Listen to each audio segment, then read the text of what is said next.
Hello everyone.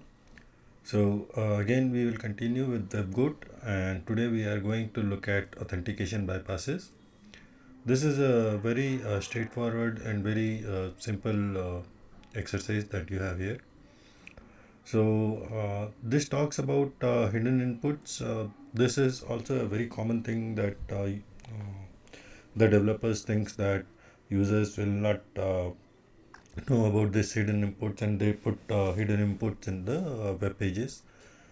Uh, the second common one is if the application doesn't remove a parameter that the form was supposed to submit, then the application misbehaves, and there is a possibility that you might be able to bypass the authentication. And third is forced browsing. This is basically guessing or brute forcing, similar to how you brute force the user accounts or passwords. Similarly, you can brute force the web pages and see which pages exist or not. So let's get into this and see how this works.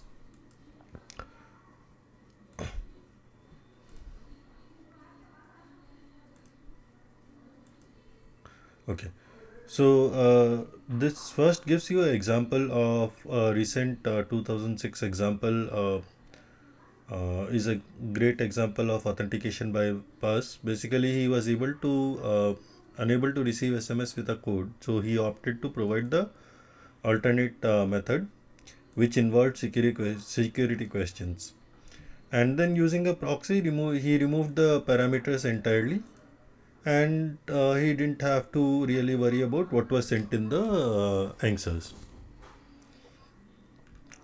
So this is how this looked like, where he was using a proxy. He removed the security question 0 and security question 1 from the post data, and he was able to bypass the uh, account verification and get the output. Now the scenario that they have mentioned is we are resetting our password, but doing it from a location or device that your provider does not recognize.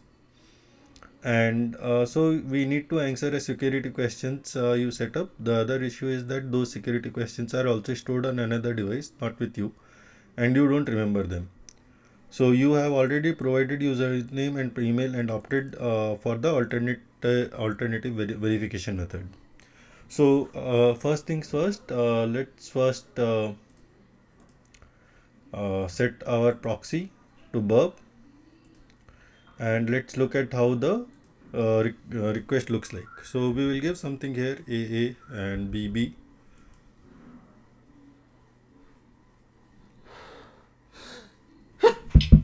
Sorry.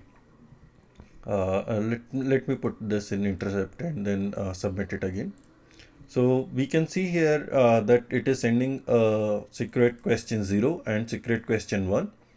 JS enabled equals 1 and verify method equals sec questions and user ID equals something. Okay.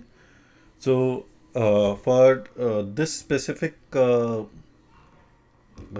this specific uh, thing for this specific authentication bypass, we have to just look at how to bypass this security question and security question 1. Okay. So let's forward this and see what happens. We get this not quite, please try again. Let's again intercept this and submit. We get this. Let's send it to repeater and see if we are able to use it in repeater. So we can send it to repeater and just send it, and we can see lesson completed false, feedback is not quite, please try again. So hopefully if we are able to get past this, then we should be able to see that the lesson completed is true and feedback should be something else other than not quite, please try again, right? So let's first try with what was suggested in the lesson and see what happens. So we will just remove this security question 0 and security question 1 and send this again. We again see the same thing. Now Let's send these two and try to change the verify method. Um, let's uh, let's try removing verify methods and see what happens. And send. It says bad request, so we cannot remove verify sessions. Let's try changing this. Try changing this to something. Doesn't matter what. It still says the same thing.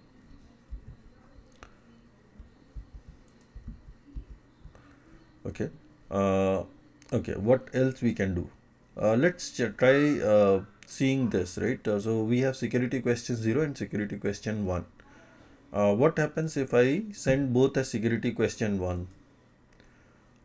Still we get nothing. What happens if I send it as 0 0? Do we get something? No. What happens if I send it as 1 1? So right now I am sending security questions 0 0 and security questions 1 1. Right? So original parameters were security question 0 and security question 1. Now we have changed it to security question 0 0 and security question 1 1. Let's send this. And immediately we can see that the lesson is completed and we have successfully verified. And now let's do this with this. So now we know that we can just change this to 0 0 and this to 1 1 and forward and remove intercept. And we will get this and congrats, you have successfully verified the account. Let's see if we can do something else. Does it really matter if I have to give it as 1 1 or can I give anything? Can I give 0 1? What is the response? It still gets the same thing. So let's first verify that with the security questions are still being checked, right? So let's first send security question 0 and security question 1 and we can see that we are getting false. What happens if I make this 0 to 9 and send it? I still get this. What happens if I send it as 0 9? Still the same thing. So we have to play with both the parameters, it looks like, right? So let's try with 0 9 and 0 1. And we again are able to bypass this, right? So what happens if I give something else here? Let's say 7. Still it bypasses it. So basically the way I think the application is behaving is that he is checking whether there are two security question parameters or not. If there are two security question parameters and verify method is security questions, then he tries to verify the security questions parameter. And when he is trying to verify those parameters, that time he is not able to find the right parameter names, and hence he is unable to verify this correctly, and hence the application bypasses the authentication. So that's all I had for today. I hope you enjoyed it. I'll be back next week. Thank you.